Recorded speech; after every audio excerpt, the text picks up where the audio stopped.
J'ai une fille de 5 ans, puis j'essaie de lui apprendre le mieux que je peux de gérer ses émotions. C'est très facile de dire à ma fille « Calme-toi, gère tes émotions », mais souvent maintenant, elle est capable de me dire « Maman, je suis pas capable de gérer mes émotions. Je suis pas capable de gérer ma colère, je sais pas comment faire. » Puis là, je me rends compte que c'est pas si simple. C'est pas si facile, c'est pas aussi évident qu'on le pense. Même pour les adultes, c'est pas quelque chose qu'on nous apprend à l'école. Nos parents font ce qu'ils peuvent avec leur propre bagage, leur propre éducation. C'est un défi pour beaucoup de gens. Et ça fait partie maintenant aussi des choses que j'enseigne. Comment gérer tes émotions, ta colère et ta tristesse à travers le mouvement. Comme une de mes clientes, Stéphanie, qui m'écrit, le fait de bouger malgré ma douleur qui était si vive a fait circuler puis évacuer mon émotion de tristesse qui était bloquée dans mon plexus solaire. Après quelques minutes, je me suis mise à pleurer et ensuite, plus rien. Aucun brûlement, aucun malaise. C'était terminé presque comme par magie. Alors clique sur j'aime, sur t'abonner, sur la cloche, tous les boutons en dessous du vidéo pour ne rien manquer de mon contenu à chaque semaine. Au fait, il n'y a pas de magie. La vraie magie, là, c'est mettre ton corps en mouvement de la bonne façon. C'est ça la magie. Mais la magie, elle réside en toi. Elle est là, déjà présente. Tout ce dont tu as besoin est déjà présent en toi, même si tu ne le sais pas encore. Rappelle-toi comment tu te sentais quand tu étais jeune. La joie pure lorsque tu découvrais des nouvelles choses qui te faisaient complètement plaisir. Ça, là, c'est possible. Ce qui se passe quand tu conserves des émotions de colère et de tristesse, bien là, ça se loge dans une partie de ton corps et ça commence à prendre de l'ampleur sous forme de tension musculaire, sous forme de blessures et c'est là que ça peut dégénérer. Le mouvement, ça élimine pas tes émotions de colère et de tristesse. Au contraire, ça les honore, ça leur permet d'être vues, d'être enfin entendu pour que l'émotion puisse se transformer et ensuite être flushée, comme on dit en bon français, sortir de ton corps. Dans ce temps-là, quand on a une phase de notre vie qui est beaucoup plus difficile, on a l'impression de tout voir en noir, on a des pensées qui sont négatives, on dirait que chaque étape dans la journée est ardue et compliquée, ça vide notre vase d'énergie, puis là on est complètement fatigué, on est épuisé, puis c'est là qu'on rentre dans un burn-out. Et très souvent, on a l'impression que cet état émotif va durer toujours. Et c'est justement pour permettre ce changement de façon beaucoup plus harmonieuse qu'on veut aller intégrer un mouvement qui est intelligent, qui est fluide dans sa vie. Fait qu'aujourd'hui, je vais te montrer comment faire ça. Es-tu prête?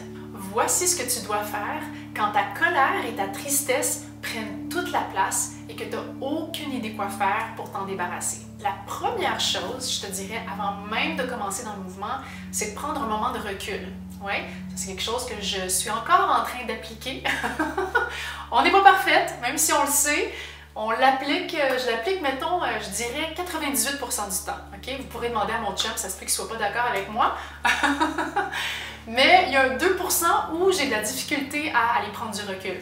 Donc, ce moment-là où tu as envie de réagir sous l'impulsivité, c'est très important de ne prendre aucune décision de réaction sous l'emprise de la colère ou de la tristesse. Parce que ça, c'est une émotion qui est éphémère, qui peut se dissoudre, qui peut passer et qui t'empêche de voir clair. Donc, toutes les envies de vengeance et de répondre rapidement à un courriel, etc., c'est vraiment contre-intuitif parce qu'on est des êtres émotifs, on est humaine et c'est tout à fait normal, c'est ce qui fait la beauté de la chose en même temps.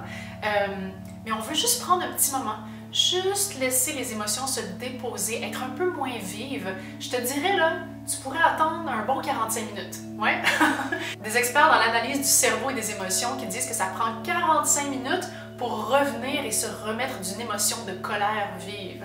Mets-toi un timer là, ok, dans 45 minutes, j'y reviendrai, d'accord?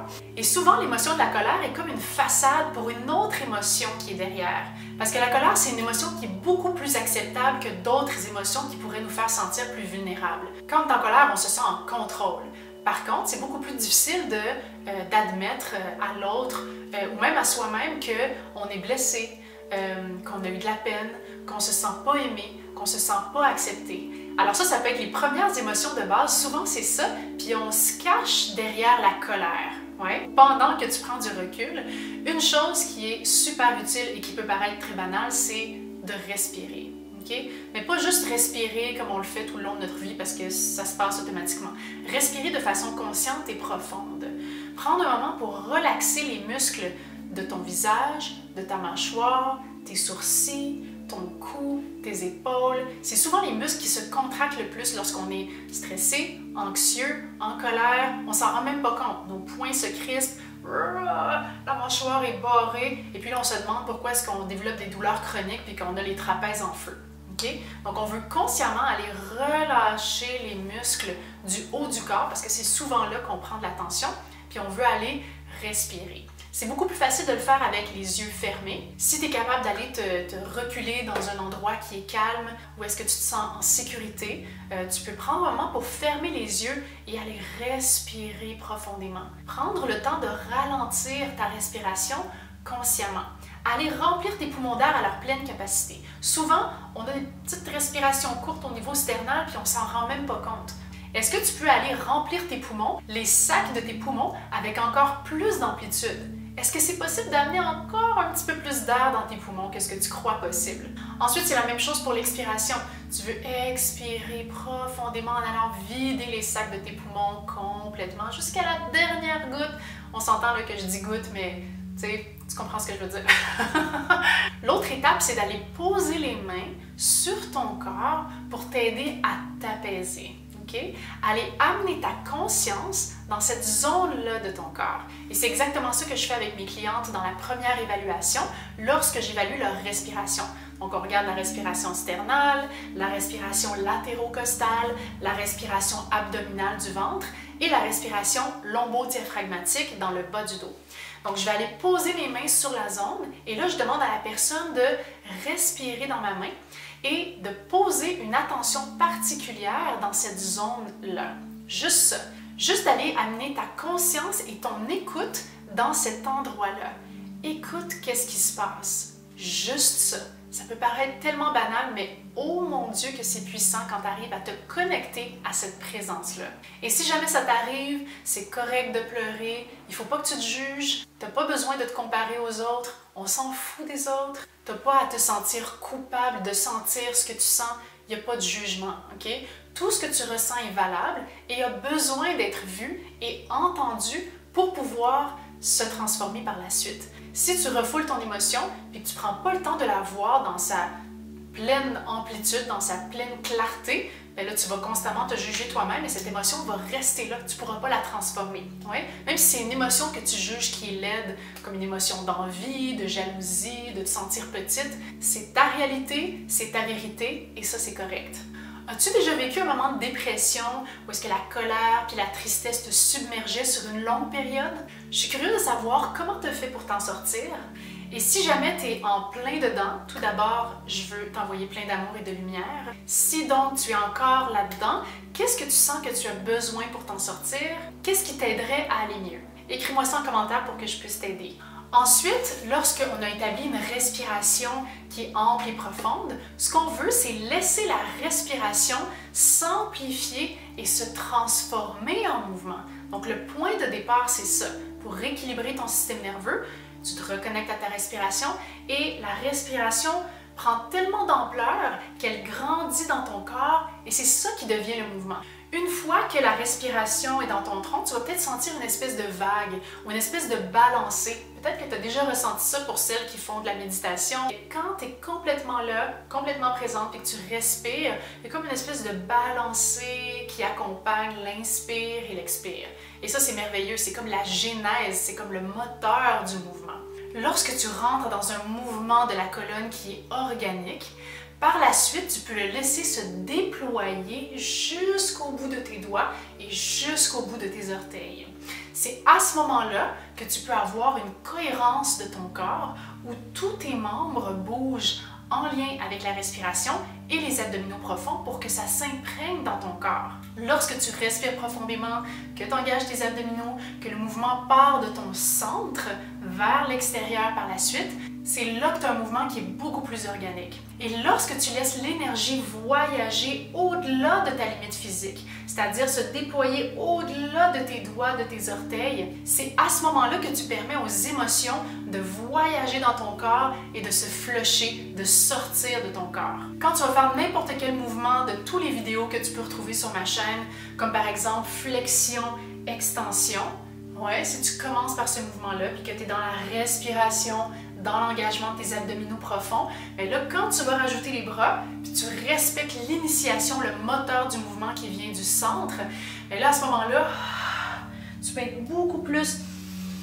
en cohérence avec le restant de ton corps. Si tu laisses l'énergie circuler au-delà de ta limite physique, puis que ça se déploie, c'est là que tu peux te sentir en complète connexion avec l'univers, avec Dieu, avec la grande prêtresse, tu peux l'appeler comme tu veux, mais avoir une présence qui est complète et qui est complètement orgasmique. Et à chaque fois que je vis ça, je me dis « Oh mon Dieu, oui, c'est ça que je veux. Je veux rester dans cet espace-là le plus longtemps possible où tout est parfait, tout est à sa place. » C'est ça qui te permet d'être connecté à l'instant présent, à être complètement à l'écoute de ce qui est et de retirer tous les bénéfices d'un mouvement qui est intelligent et qui te permet de mieux gérer tes émotions et de ne pas tomber dans la dépression. À chaque fois que je me sentais déprimée et que j'arrivais enfin à me remettre en mouvement, je me disais « Oh mon Dieu, j'aurais dû commencer ça bien plus tôt. » L'autre chose qui est super importante, que je répète souvent, c'est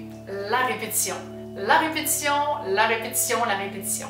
C'est une clé tellement importante. Donc la répétition te permet d'enlever toutes les couches de colère et de tristesse qui se trouvent empilées les unes par-dessus les autres. Surtout si ça fait très longtemps que tu accumules des émotions négatives qui vident ton vase d'énergie. Donc à chaque fois que tu bouges, t'enlèves pas toutes les couches de colère et de tristesse et de déprime. Ouais, parce qu'on en a tellement d'accumulés. T'en enlèves une. Puis là, la fois d'après que tu répètes, t'en enlèves une autre, puis tu continues de creuser, puis tu creuses, puis tu creuses, puis tu nettoies, puis tu nettoies.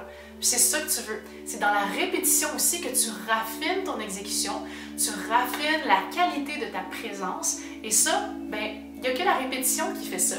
Fait que tu sais, on accepte que les enfants, par exemple, vont apprendre à écrire à l'école, puis que ça prenne 1 an avant d'être prêt à écrire. Pendant 1 an, ils font des lettres toutes croches, puis là, ils dépassent, puis là, avec l'agencement des lettres qui forment des syllabes, puis ensuite des mots, ça prend un temps fou, mais on accepte ça. On accepte que ça prend du temps et de la répétition, tous les jours.